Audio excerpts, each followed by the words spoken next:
The Galactic Council chamber fell silent as Ambassador Chen Wei walked to the central platform.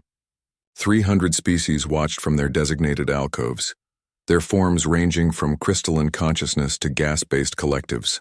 None had expected the humans to request an emergency session.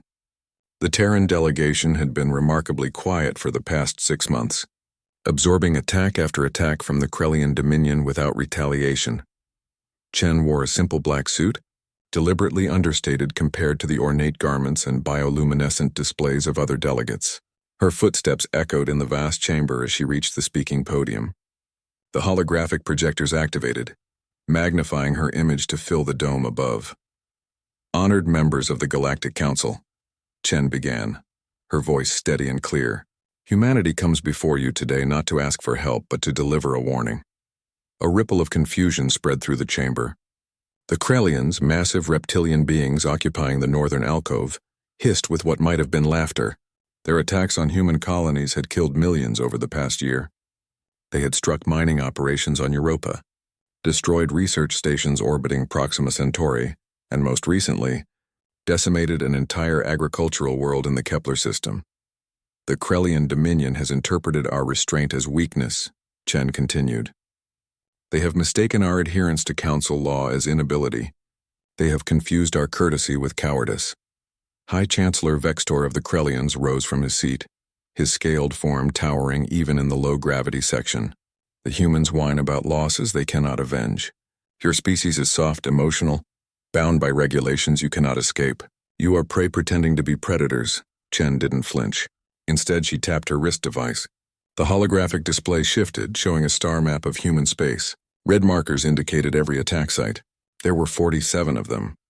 For one standard year, humanity has followed every protocol, she said. We filed complaints. We provided evidence.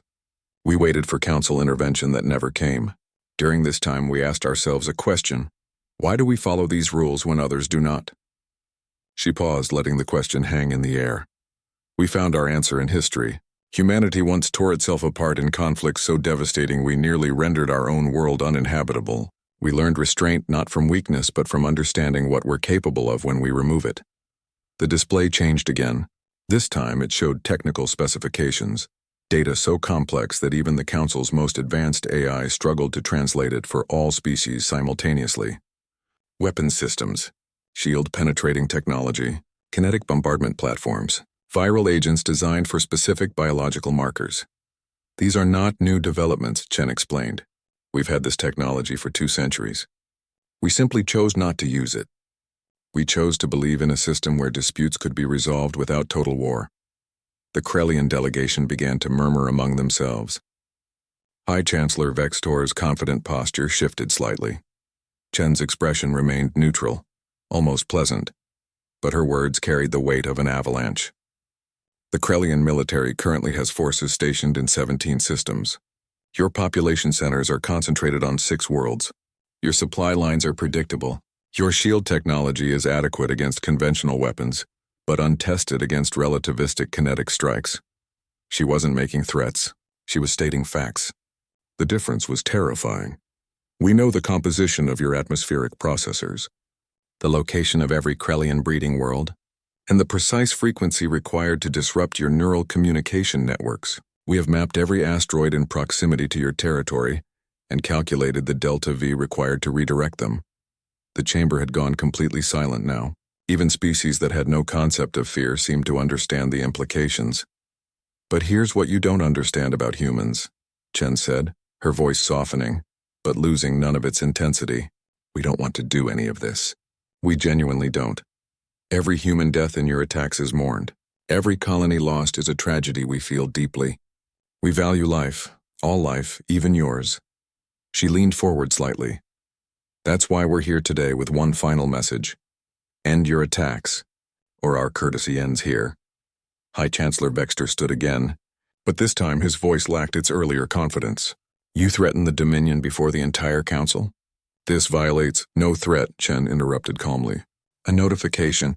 There's a difference. Threats are designed to intimidate. Notifications are simply information sharing. And here's the information. If one more human dies at Krellian hands, we will consider the Council's peacekeeping mandate void as it pertains to our species. She turned to address the entire chamber. To all council members, we came to the stars hoping to find a community of civilizations who had outgrown the need for violence. We still hope that's true, but hope is not a strategy, and we will not sacrifice our people on the altar of diplomatic optimism. The ambassador closed her presentation, and the holographic displays faded. Humanity remains committed to peace. We will continue to honor council law as long as others do the same.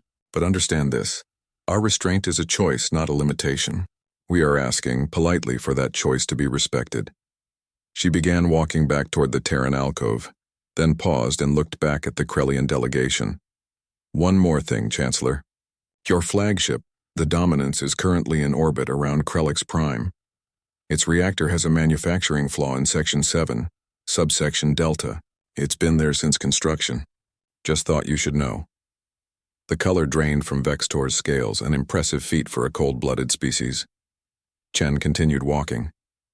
Behind her, the council erupted into frantic discussion, but the Krellians remained silent, finally understanding what humanity had been trying to tell them all along. Courtesy wasn't weakness. It was simply what humans chose to show to species they didn't want to destroy. The attack stopped the next day.